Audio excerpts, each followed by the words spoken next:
अगर आपसे कहा जाए कि भगवान को कैद किया गया है तो सुनकर आपको अजीब लगेगा, लेकिन ये विचित्र और सत्य है। मामला मध्य प्रदेश के रायसेन जिले का है, जहां के किले में स्थित शिव मंदिर में सदियों से ताला लगा हुआ है और भगवान शिव जी ताले में बंद है। आइए आज की इस विशेष रिपोर्ट में हम जानेंगे मध्य प्रदेश के रायसेन किले में स्थित सोमेश्वर महादेव मंदिर के बारे में, जो अब साल में सिर्फ एक बार खुलता है। किले से जुड़ी बड़ी घटनाएं। 17 जनवरी 1532 ईस्वी को बहादुर शाह ने रायसेन किले को घेर लिया। 6 मई 1532 ईस्वी को रानी दुर्गावती ने 700 राजपुतानियों के साथ जौहर किया। 10 मई 1532 ईस्वी को महाराज सिलहादी लक्ष्मण सेन सहित राजपूत सेना ने बलिदान दिया। जून 1543 ईस्वी में रानी रत्नावली सहित कई राजपूत महिलाओं और बच्चों ने बलिदान दिया। जून 1543 ईस्वी में शेर शाह सूरी के हमले में राजा पूरणमल और सैनिकों की मौत। मध्य प्रदेश के रायसेन जिले के किले में 800 फीट ऊंचाई पर बने सोमेश्वर धाम मंदिर का धार्मिक और ऐतिहासिक महत्व है। मुगल शासक शेर शाह सूरी ने इस मंदिर में पूजा पर रोक लगा दी थी। तब से आज तक इस मंदिर में ताले लगे हैं। सदियों तक भगवान यहाँ कैद रहे। आजादी के सालों बाद मंदिर का ताला खुलने तो लगा, लेकिन साल में सिर्फ एक दिन, बाकी साल के 364 दिन बड़ा ताला लगा रहता है।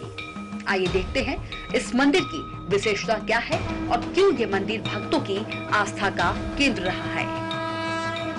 रायसेन किले में 800 फीट ऊंचाई पर बने सोमेश्वर धाम मंदिर का निर्माण 10वीं से 11वीं शताब्दी के बीच हुआ था।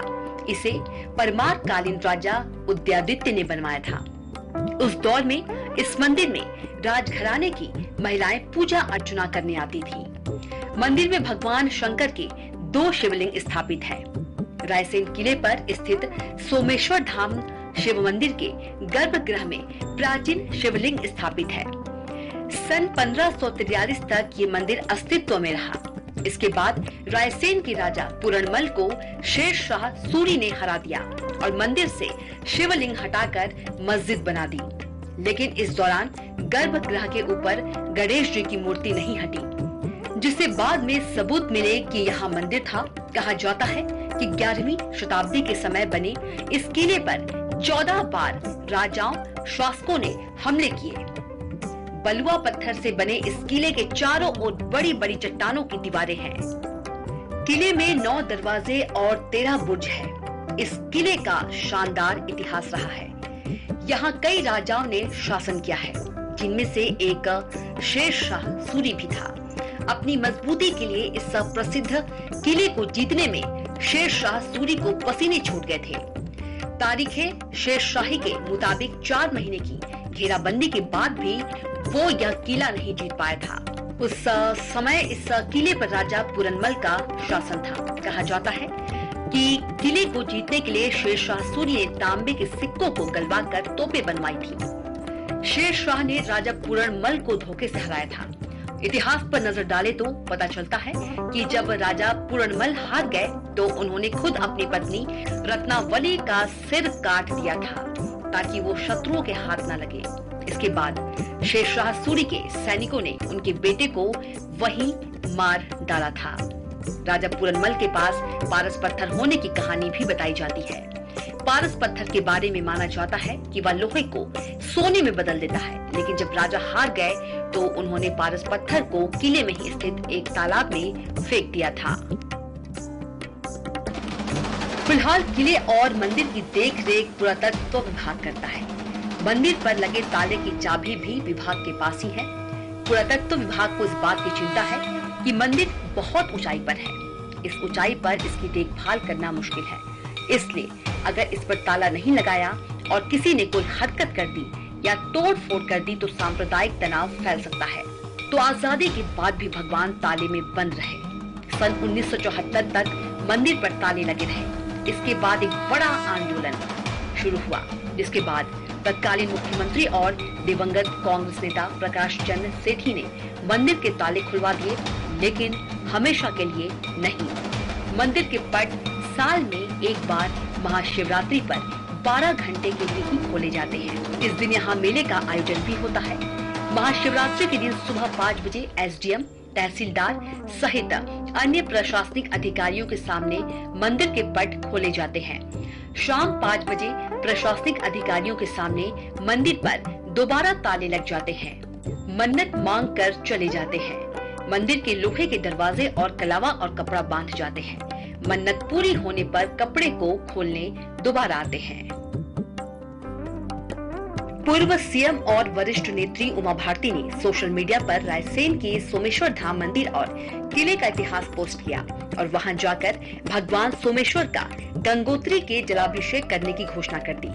वे वहां पहुंची भी और मंदिर का ताला देखकर बाहर से ही पूजा अर्चना की। उमा भारती के सक्रिय होने के बाद से ये मंदिर के ताले खोलने की मांग ने फिर से जोर पकड़ा है, क्योंकि ये ऐसी संपत्ति है कि जिसके लिए यदि प्रतिदिन लोग दर्शन करने आएंगे, अभिषेक करने आएंगे, तो राज्य सरकार को पर्याप्त व्यवस्था करनी पड़ेगी। यहाँ पर जो करनी पड़ती है, जैसे मैंने अभी शेर शाह सूरी के तोम्ब का पता लगाया है, जो दरिंदा हमारे यहाँ के राजा को विश्वासघात से मार गया, हमारी रानियों को जौहर के लिए विवश कर गया, राजा की पत्नी और उनकी बच्ची की जिस प्रकार से हत्या हुई और बच्चे मारे गए और बहुत लोग मारे गए थे यहाँ पर। तो हम बाद में राज्य सरकार से अनुरोध का पत्र लिखूंगी कि वो केंद्र पुरातत्व विभाग से अनुरोध करें कि वो यहाँ पर भी पर्याप्त सुरक्षा व्यवस्था के लिए जो आवश्यक निर्देश होते हैं वो यहाँ देंगे, तो यहाँ प्रतिदिन दर्शन की व्यवस्था। पूर्व मुख्यमंत्री उमा भारती ने कहा कि जब तक मंदिर का ताला न खुल जाए तब तक मेरे हृदय का संताप दूर नहीं होगा। वहीं उमा भारती ने कहा जब तक मंदिर का ताला नहीं खुल जाता तब तक के लिए वे अन्न का त्याग करेंगी। वहीं रायसेन के लोगों का भी मंदिर से ताला खोले जाने का बेसब्री से इंतजार है ताकि रोजाना भगवान शिव का जलाभिषेक और विधि विधान से पूजा हो सके। इस मंदिर पे पहले प्रतिदिन पूजा पाठ होता था। 1954 में कोई विवाद आया था, उस विवाद की वजह से पुरातत्व विभाग ने इसको अपने अंडर में ले लिया था। उसके बाद में निरंतर बंद रहा। वर्ष में एक बार शिवरात्रि के दिन खुलता आ रहा है। जब से शिवरात्रि के दिन ही पूजा होती है, वहाँ के लोग श्रद्धालु बड़ी आस्था से जाते हैं, लेकिन मंदिर के ताले लगे रहते हैं। बाहर से ही दर्शन करके पूजा अर्चना करके चले आते हैं।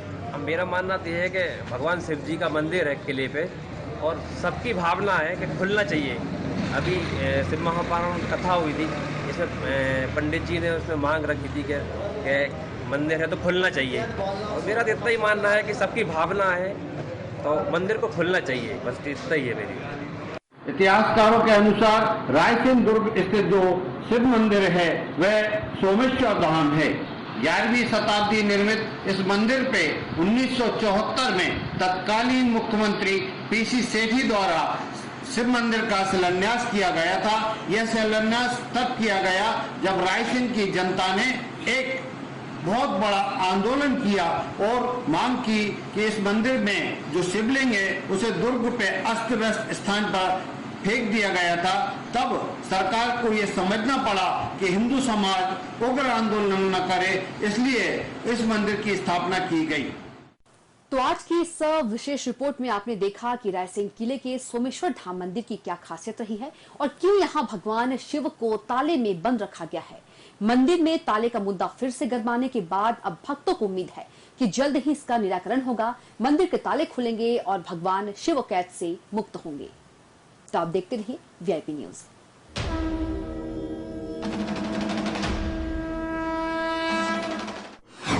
भोपाल वासियों